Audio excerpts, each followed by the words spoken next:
when you're working on something and you're putting your heart and soul and it just turns out like shit. Hi everyone, welcome to the Santa Cruz Art League podcast. My name is Anetta. And I'm Grace, and today we're talking about some art. We're always talking about art. Shocking. Shocking. We're going to be sharing some pictures of our cats. Goings on at the Art League. Sorry, I cut you off. We are going to talk about all the things we can fill your social and cultural calendar with. We, as per usual, responsible for keeping you busy, occupied and social. And we are going to talk about some of really mind-tickling art that inspires us. Some of it is spooky. A little bit. And also, we're going to tell you what's going on in our gallery. It's that way, by the way. Stay tuned. Stay tuned. Episode 32. Number 32. And it's been a week for me. It's been a busy, robust, packed week. Action-packed week. I feel like, as our gallery, and I'm pointing this way because this time the gallery is right there, as you might know, coming along. I came on Wednesday and everything it's been on the floor. Now it's coming up to the walls. Mm-hmm. You guys know how much I love watching this process come to life. And I kind of correlated to my own personal experience. Mm-hmm. I feel like my life is kind of coming together with our members show. Yay! That's so good to hear. I love when lives come together. It's nice when the show is coming together, although it's a little chaos. Today is opening day, and things are almost hung. After this podcast, I'm going to be putting up more labels, and I am going to be adjusting some lights, so I'll be up on that ladder. Look, I feel like, again, relatable much. I relate to that too. Everything coming together super last second. Minute, but it will come together, you know. I have faith. I do my best to have faith, but you're doing a great job, guys. It's looking incredible. There's so much good art. This member show is packed. We increased our limit from 100 to 150. And yeah, I think we have close to that. It's crazy. We have too many talented people. What can we do? What are we going to do? Yeah, it's crazy. And this year, actually, our member show has a theme, which is new. Usually it was just give us whatever. But this year, our theme is Step into Santa Cruz. So it's inviting our members to share whether it's a space in Santa Cruz that you like, or based on an experience you had in Santa Cruz, or, maybe it's art that you just did in Santa Cruz. It's everybody's little interpretation of our lovely little county. It's so warm and so varied, if I may say so myself. It's almost like stepping into the room full of people who created that. Mm-hmm. It's really cool. It's beautiful. It's gorgeous. And I can't wait for you guys to come and check it out. So if you're not here today at time of recording, that's fine. We open next week on Wednesday. We're open Wednesday through Saturday, noon to 5. You can also come the day after Thanksgiving. We're having a little friends and family community day, so there's going to be some tea and nibbles from Scales of Life Cafe, and Haj Meeks is going to be doing some card demos, and there's a little interactive part of our exhibit. People are making little ornaments to hang, and with their New Year wishes and all that fun stuff, so come check us out. Or First Friday, that's also acceptable. But we hope to see you November 28th. Mm-hmm. I'm going to put on the screen all the details. I have made my card. I need to bring it over. There was a little homework assignment for us. Yes, if you received our holiday mailer, and if you haven't, you can still do the project on site here. But if you received our holiday mailer, there was a little card enclosed that you can decorate however you see fit. And then even if you don't mail us a donation, you can still just mail that little thing there, and we'll hang it up in our gallery. So there are already some hung up, and it's looking pretty cool. It's been super fun. Every year we do the annual mailing campaign. It's nice to get, you get all these letters and you open them and it's a donation, and that's lovely. But this year they have a bunch of art in them, which is, I think I like better. In itself, that's going to be like a miniature member art show. Exactly. It's just in a tiny, tiny format. Just as you like it. They're so cute. They're so cute. They're so sweet. So participate. And I can't wait to show you mine. It's so me. It's so me. I haven't done one yet, but I will. Scandalous. I know. It's almost like you've been busy. Who knew? Yeah. I do have a piece in the show, though, thankfully. So do I. Very last second. It's not for sale because it's spoken for, but it's very feminist. It's new Santa Cruz. Shocking. I like it. I think it's one of my favorites of this series. Oh, thank you. It's very darling. It's very darling. It tugs on my heartstrings, and I'm like, no wonder it's spoken for. Mine is not sold yet, so if anybody wants another painting of a hand in their house, this one has a moth. Oh, and we spoke about that. And I know Grace is not going to plug it herself, so I'm going to shamelessly plug bubbleface.art. If you want to be a contributor for Grace's car repairs / new vehicle. Yeah, my car broke down. That's tough. That's I'm bussing. She's bussing. I'm bussing it. I don't mind public transit. It would be a lot easier. My life would be easier if I had a car, but I'm thankful that our city has buses. Shout out to the Santa Cruz Metro. Very eco-friendly of you, very European. I'm doing this for the planet. Yes. But in your efforts to help Grace out, you can purchase some of her art that's available on her website. If you're feeling so kind, or you can come and check out my studio during the Tannery's Winter Art Market, which is December 13th, by the way. So, and there's other artists there too, so it's not just me.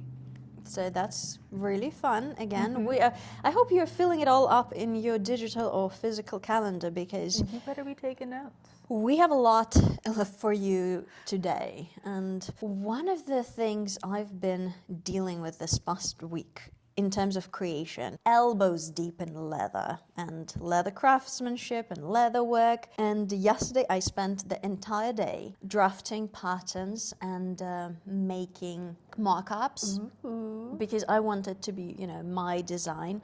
But before, you step into working with leather, because it is a pricey product. It's an expensive medium. It is. I do it first out of paper and just to see how it is, yes. Then I do a felt mock-up. So I drove to Palace Arts yesterday to buy some felt. And I found out, let me pull out of my bum cheeks. Literally. What you keeping in there? A lot of good. That's where all the good shit is. You did not just say that. Oh, I'm crying. So I just thought I would mention it. Also, December 13th, so you're going to have a lot of driving to do. We're competing. Yes. You should be at the Winter Art Market, but this thing's cool too. First and foremost, that's going to be Tannery. Talking about leather, come on. But Beverly's, did I say Palace? I meant Beverly's. Yeah, I was wondering. I was like, why is Palace advertising for Beverly's? Okay. They're still open? Yeah, they're struggling, but they're open. Support local businesses, you know. So they have an anniversary sale on December 13th. They're going to have discounts and free embroidery scissors with purchase. So, yeah, that's fun. Very and cool stuff. Kathleen's signature on it. Signed by Kathleen. Whoever she is, Kathleen, thank you for letting me know. Shout out to Kathleen. Shout out to Kathleen. And Renoir. I was going to say shout out Renoir. I hope he's doing okay. I don't think he is, but hey. He's going to make it to critique group. I just know it. I just know Renoir is going to be at the critique group. December 2nd. So you guys better be there too if you want to see Renoir in the flesh. Or probably without any flesh, because he's been dead for a while. Spooky. Oh, brother. Anyway, so I went to buy some felt, and what I was struggling with, I was on the struggle bus yesterday. I was on the literal bus yesterday. Look, both of us are struggling. We've been bussing. We've been bussing. I'm not sure how relatable this is, but when you're working on something and you're putting your heart and soul, and it just turns out like shit, and it just is not coming to vision, it's not coming to life of like how I want it to look like. And my solution to that, just leave it alone, let it be, take a break, drink some tea, have some dinner, make sure you're well fed. Always important, because of course I can't create anything on empty stomach. I don't know who's like, that struggling, starving artist. I'd be forgetting about my bodily functions if I'm really focused. Me too. That's why I have to literally schedule it. I was struggling, and then I left it be, and then I came back to it, and it worked out. It was just coming. It was coming along, and it was looking how I wanted it to look, well, and felt for now. So we'll see how it's going to look in leather. But it felt right. I see what you did there. It felt right, yes. So I'm kind of really stoked on one of the ideas that was not even planned. Kind of, you know, that stage of creation when nothing is working out and you're like, ugh! The happy accident time. Yes. And I'm just like, We love that. okay, let me do this. And I'm just frantically, I just kind of like, I'm not going to go too technical, but You just, you know, yes, make things happen. If this were animated, then you'd see like a big cloud of dust and like stuff poking out of it in your hand, you know. And then spot on. It's like you were there. I swear, it's like you were there. And then, you know, and then that also kind of cartoonish moment when you step back and you're like, whoa, I really like this. That's pretty good. It's pretty good. And then, oh, how did that happen? Not to toot my own horn, but I might be the best artist to ever exist. Well, I didn't get quite to that stage, if I'm completely honest. Once it happens in leather, that's when that's going to happen. I'm praying. Oh, I think I told you, I received a python skin that I won at a bidding war.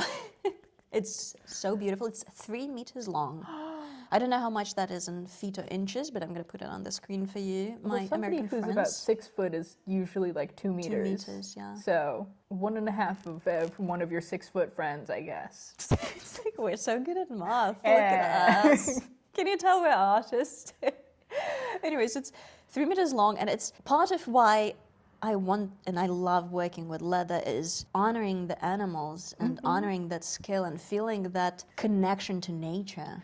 Right. Well, also the thing with leather is that it lasts if you take care of it, which I think is much more environmentally conscious than any of this like plastic vegan leather stuff.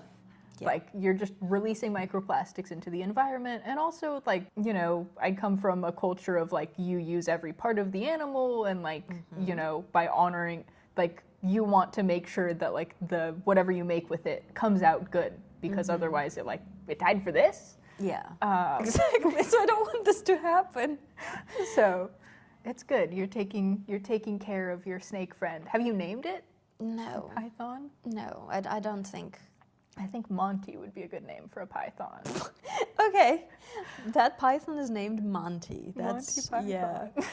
And I also received an alligator skin that I also won at a bidding war, but I'm not gonna touch it until like I'm really, really confident. And even with the python, I think I'm gonna make the same shape out of like goat skin or lamb skin first and make sure.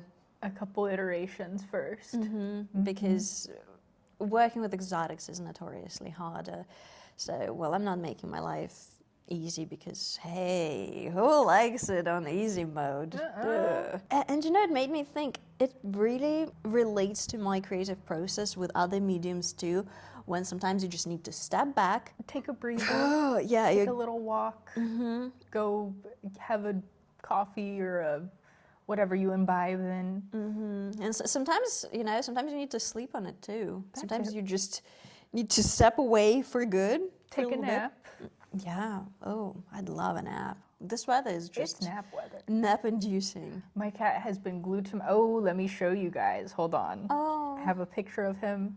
He's been so conked out because it's cold and he just wants to be under the blankets with me. It's very cute. Makeup date. Makeup date. Oh no! Oh, he's a derpy bunny. Oh, he's so silly. Sweet. Oh my goodness, he's precious. Of course, he needs to rest his head Just on my on the silk pillow. pillowcase. Oh my goodness! Look, Bougie sign. since we're showing, this morning my animals We usually must. barge into my room at like around 6 a.m. and this is when Louis is just usually like Louis. on me, and Hermes is wrapped. He's usually on top of the duvet. But now he's under it because it's cold. Yeah, Oh, what I'm a gonna make him into like a cutie. burrito. Also lover of silk pillowcases. Yeah, we have fancy sons. I know, they're so cute. What are you gonna do? So that's been my creative week. Yeah. How was yours?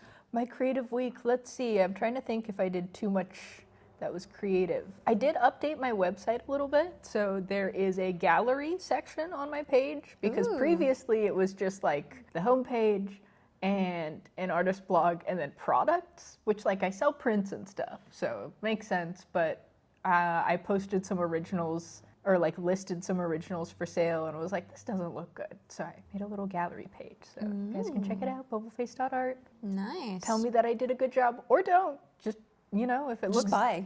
Or buy. If it looks like shit, you let me know. If you think it doesn't look good, buy out of spite. Yes, of course. Give me some funds so that I can hire somebody who knows what they're doing. I feel that. Oh, man. But it was fun. Did you have a lot of time to create, or was it just...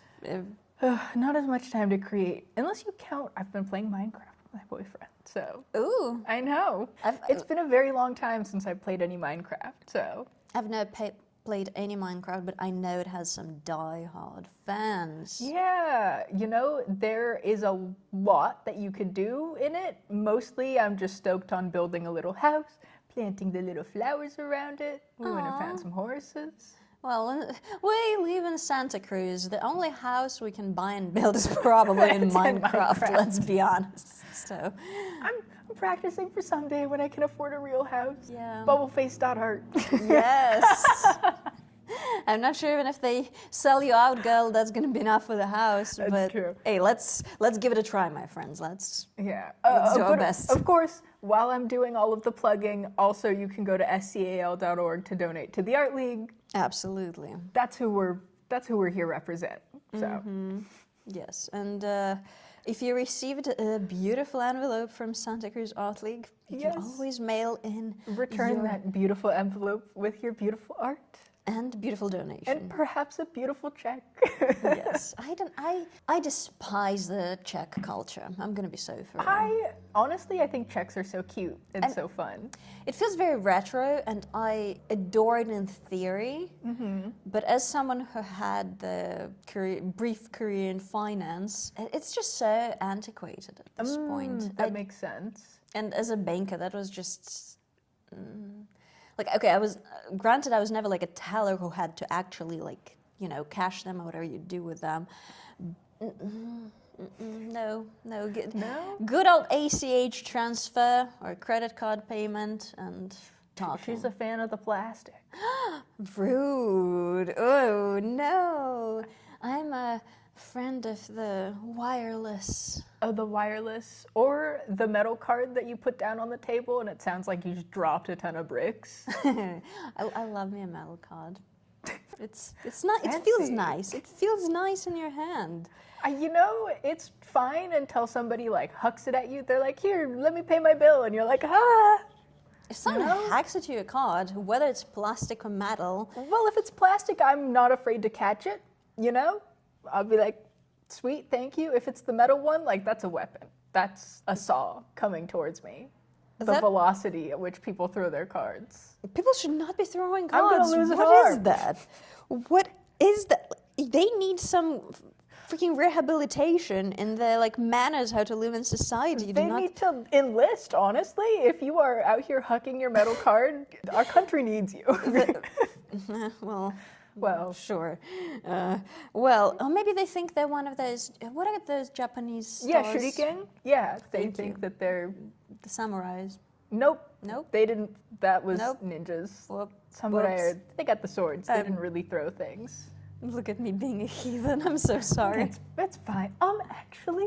Yes, educate us, girl. We love that. You know, I was a terrible student, so my history knowledge is not as good. Also, shout out to Japan for some maybe a little revisionist history we taught to our kiddos. Everyone teaches revisionary history. Come on.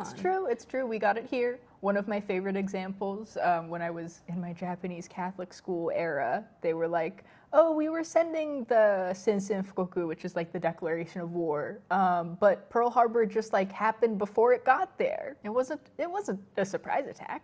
They totally declared war. Just it's taking a minute. The pigeon took too long. They lost their phone. I don't know. Pigeon got injured on the way. Yeah. As someone who got her education, I've got a chance to get education both in Russia and in Europe and in the States. I got 3 different versions, my friends, Yes, especially when it comes to diplomacy and international relations, which was my master's. Everybody's got a story to tell. Everybody's got a story Oh to tell. boy, do we all got a story to tell. Yeah.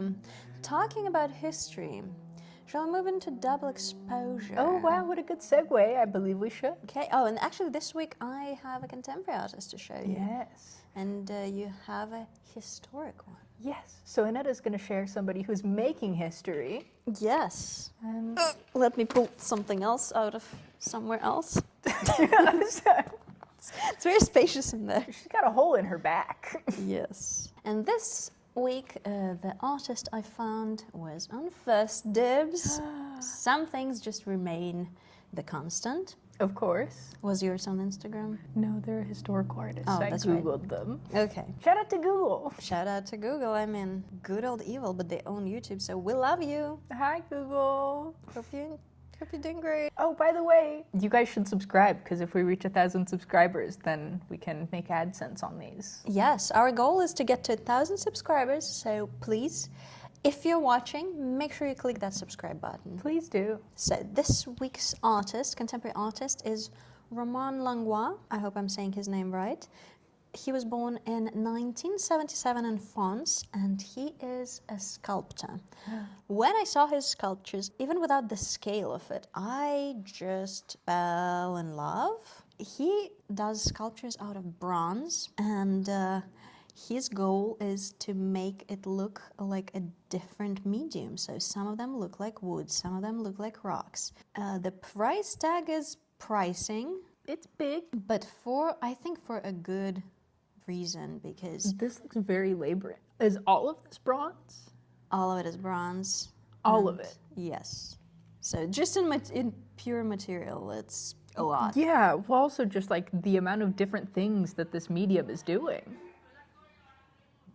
So here you can see the scale, but it's so futuristic, yet know. so organic. There's like the fact that all of this is bronze is throwing me through a loop because like there's so many different like textures and things that are happening. It looks like 2 pieces of stone that are getting like melted and pulled apart. And there's some pictures of him working on them. We're gonna look at them more. Some of them, look at the size of them. That's crazy. And that's the artist. He looks very French. He looks He does. like a... He looks like the guy from Top Gear. I guess he's British though, but Okay. Look at that. Look at Oh, that. yeah. It's so... Doesn't it look like wood? That's- And the gold on the inside. I am just so in love with this. that's fascinating that he can do that with, Bronze. right? It's metal. It's made out of... It's really heavy, as you can probably gather. But look at the sheer scale of it. Right? The way that it's just hanging from a crane in his studio too. Look how he's... That's him polishing that gold inlay. Oh my goodness. He's well-renowned and... And he's self-taught, it says. Yes, he is self-taught. But how unique it is. It's like a wooden beam, but then it's crumpled. Doesn't it look almost like a bone or... Oh, it's just so... It's visceral. Visceral, yes, that's exactly the word I was aiming for. It's so cool and so unique looking. Let's look at the 360. It's incredible. I absolutely love this. So intricate. Then the container one, Look at this. It's like a crumpled log. or to me, as someone who buys her dog antlers to chew on, this texture reminds exactly of the antler. Oh, interesting. When deer sheds the antlers, that's That's the texture. exactly the texture. When we were first scrolling past it, I thought it was a cigarette butt. And I was like, that's very French. Not until you see the scale of it. And the inside That's is incredible. gilded in gold. You know, we're big fans of making one medium look like another. So Just in the last episode, we spoke about it. he's like making mediums look like 4 or 5 different things. And the physics of it being like the heavy part just sticking out and being suspended in the air, knowing that it's metal, like how do you attain that? It's almost like he's defying the laws of gravity in a way. Right? So he has a few styles that he works with, and the outdoor sculptures that This one feels very like it's in motion.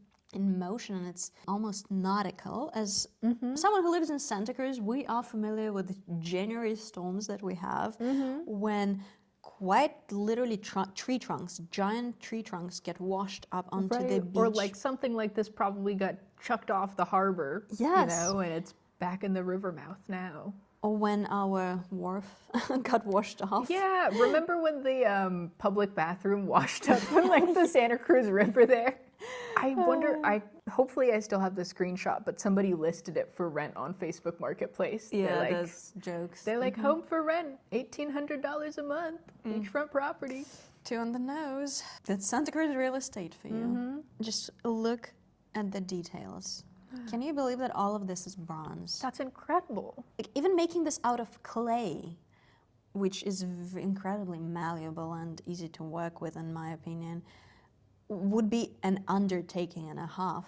You're right, But to do this in bronze? Look at the ropes. They literally mimic worn out ropes they that have have been battered by the sea. And they look like mossy, too. It looks like alive. How do you attain this? And the way that it looks like wood, but it's still rippling, amazing, incredible. Like the wood that was Right. battled by the elements. The just like attention to detail and That's another gravity-defying masterpiece. How do you make that? incredible. It's just so, for me, anything that tickles my brain in the way that plays with the boundaries, like physical boundaries, it's so exciting You're like, because, that's not how that thing's supposed to behave. and I feel like that allows us to use our imagination more and maybe play more or experiment more. And looking at Akos, just like 2 chunks of rock pulled apart. Okay, I'm gonna. It's like a cheesy pull. I was going to say that looks like when you pull a mozzarella stick, but it's unbelievable. You should make a mozzarella stick next. That would be popular, or like a chicken nugget. You can't pull apart a chicken nugget like this. No, I know, but I'm just hungry. But maybe that's the point. Maybe you can. Look at The moss. color variation, and literally, like you said, what looks like a mossy rock, and how the color reflects Right. on the edges. It's so good. And the organic shapes, it literally looks like something out of space, but at the same time that our Mother Nature made. Emptiness attraction number 2. Very cool. It's a rock suspended on a beam of wood, getting like Pulled by...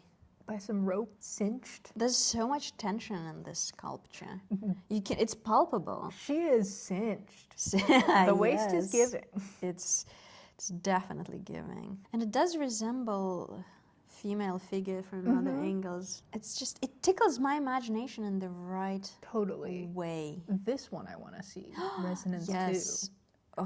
It looks like there's like a water droplet going into the stone. Look at that. This looks like one of those things that you can only do in CG Or photography. or like Photoshop. Yeah.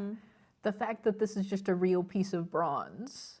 And it's quite large. It's 72 to 76 centimeters. That's huge. So it's this big. How beautiful. I cannot Right. I cannot believe that his mind conceived of this. Where does this stuff come from? From our Earth and him. From the dome.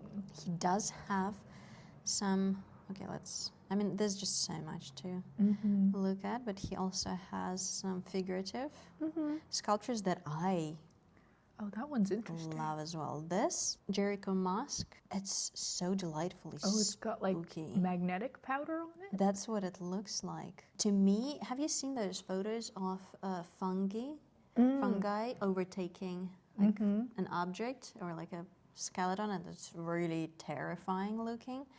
That's what it reminds me of, and at the same time, the It's like getting skull engulfed. is dripping, like that the droplet on the bottom. It's beautiful. So spooky. It's not your traditional bronze bust, and I appreciate that. No offense to Rodin. Oh, Rodin. Let me give you a quote that they have from him that I resonate with. Everything is alive, everything is moving, everything is changing. But life cannot always show off its best side. Sometimes you have to root it out. This is what I'm trying to do with my sculptures, gently, discreetly, to search for the life and to expose it to those who are going to view them. I thought that's so beautiful. Yeah. Yeah, and he also experimented with other mediums. Let me quickly go on the website. It's just, his works inspired me so much, and on the website you can see it's in French, but it has different avenues. Let me connect to my phone instead, because this is just painful. I guess we're not visiting his website. Okay, his website was working this morning, so I'll insert it throughout the conversation that we had just for the bursts of inspiration, but I've found his works so incredible, and the photography that he has on his website, it tickles your mind. Multimedia artist. Yeah, and it tickles your brain in like a really specific way that you're like, what is happening here? So I can't wait for you to like look at his That's gonna be so website. cool. Yeah, so I'm really happy I could introduce you to such a talented person who apparently defies the laws of physics. And websites. And on websites, yes. Yes. Well, hopefully his website is back up by the time you guys are seeing this. Yes. And then we're moving on to one of my all-time favorite artists. His name is Francis Bacon. Okay. And he is from the 19th century, and he's kind of a weirdo, which I think, just gives us all hope that we can still be strange and do strange art and people will like it. So he was Irish born British, and he was a figurative painter. I'll show you some of his earlier work first. So this is from the 20s. And he is also a self-taught artist, so he didn't go to traditional art school, and this would just all kind of come out of him. So I think that his stuff so these are from the 1920s, and then what really put him on the map was not this collection either, but it's kind of grim, it's kind of strange. You're seeing You can see the inception of what's to come. a little bit, and then these pieces here are really what set the world ablaze. It was like it was like right during and after World War II, and so there was a lot of this like dystopian, spooky, scary stuff going on in the psyche, and art was usually pleasant, and this was not pleasant, and people really felt strongly about it. His figures that he draws are very, surreal. They're contorting in ways that bodies aren't supposed to, and then like the little lines of perspective that you see putting it into a physical space, like that doesn't make sense either. So the scale of them is strange, and so they're just like scary and unpleasant. As he continues, you see a little bit more gore happening in his paintings. He was severely abused growing up. He was also queer, and so like there's a lot of kind of there's stuff going on within. So he has some really intense feelings that he needs to get out in his art. This one's pretty famous. He started with a photograph of the Pope, and he just like kept on drawing different iterations of it. So he also works in iterations, which I think is really interesting. He'll get like an idea stuck in his head, and he'll do it a ton of times until it kind of comes out right. I relate to that to a degree.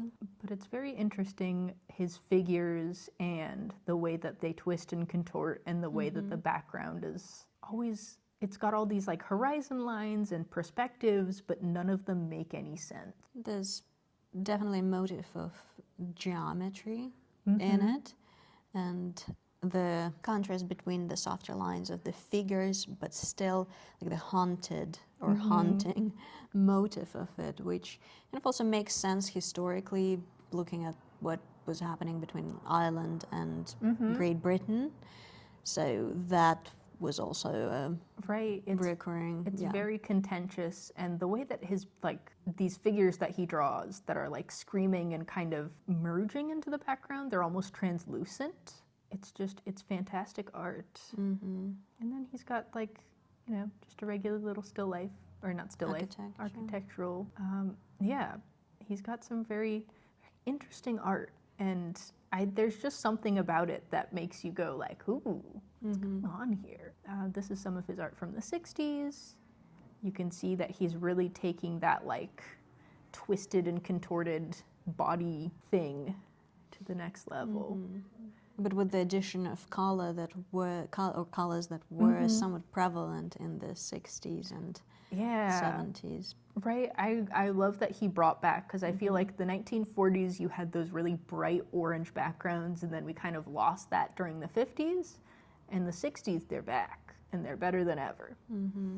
But he just did some really interesting and visceral things, and I think that a lot of people attribute like the more accepting of like art that is grim and dark and kind of macabre into contemporary art museums and like society in general. A lot of people attribute this to him because he was one of the early adopters. Also, he does a little riff on Van Gogh's painting. And it only makes sense because life imitates art, art imitates life. So those contorted figures were kind of the reflection of the post-war realities that were going on and the effects of it on just regular people. Right, and the way that he has these kind of animalistic figures as well. I think it taps into some strange things that were going on in the psyche post-war. Just some very cool stuff. And he brought the orange back. That's my favorite. I love that color of orange. It's very warm, and it's so contrasting with the darkness and the grimness of the figures. Fascinating.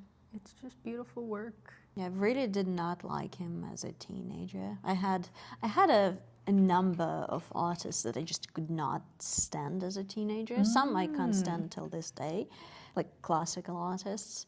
But Bacon is one of whom I came around. To it. I think that it's easier, and then he was creating up until the 90s when he passed away. And you can see some of the Picasso's influence. Right, he's got too. some cubism going on in a lot of his stuff. But I do love the orange a lot. It's such a good orange.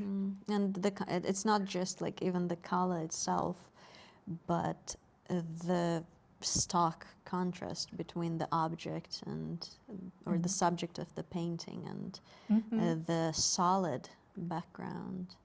Yeah.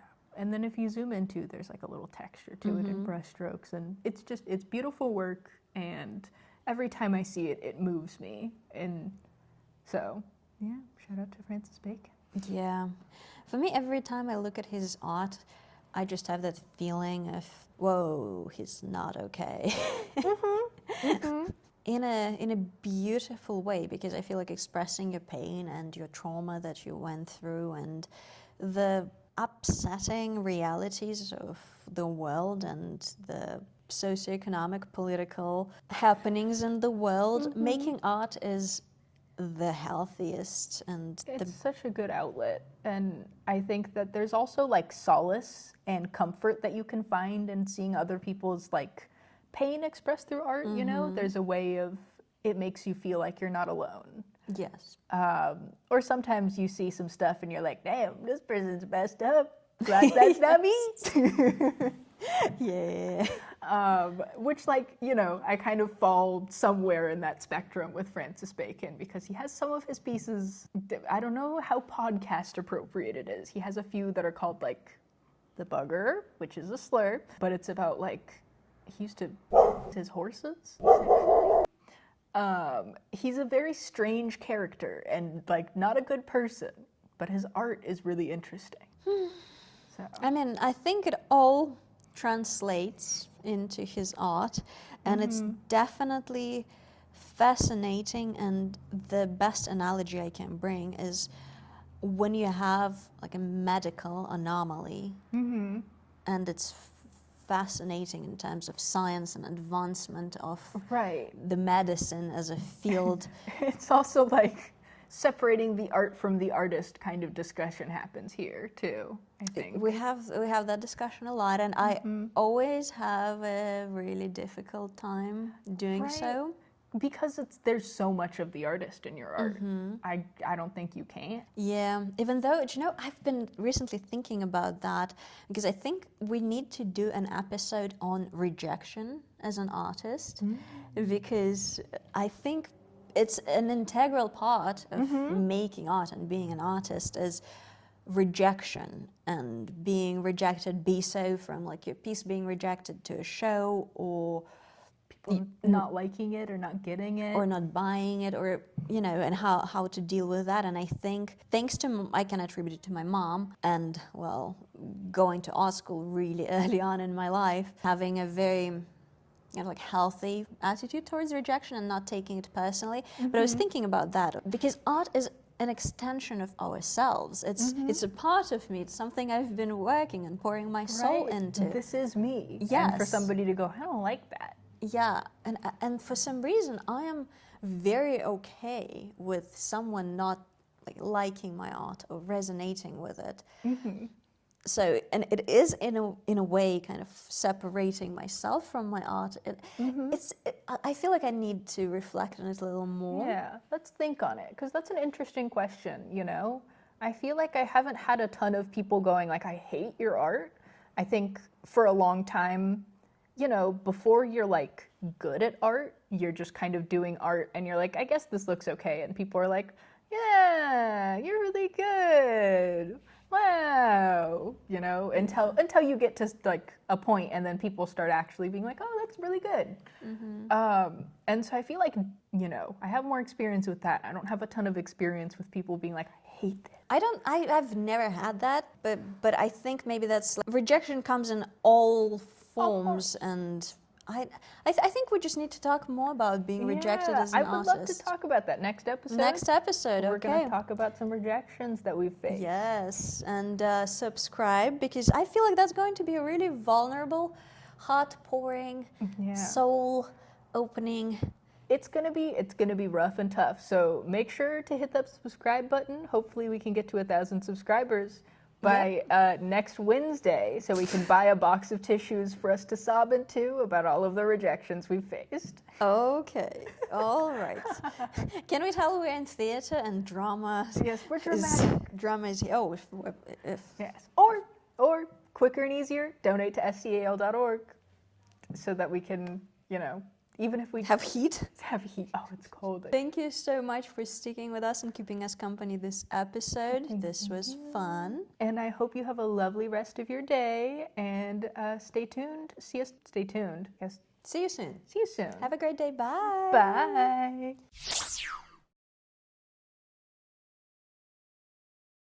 Hold on 1 second. We forgot something.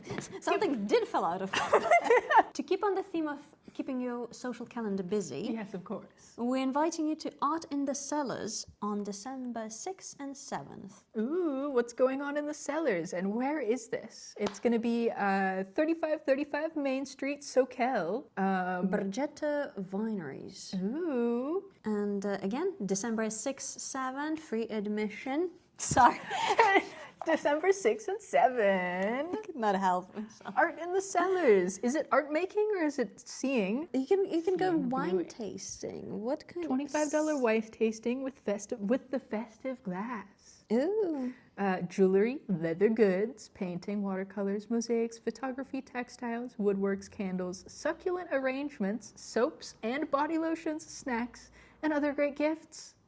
Sounds exciting. So December 6, 7. What times? 11 a.m. to 5 p.m. Mark your calendars. Be there or here at the Art League. We're open on the 6th. Go on the 7th.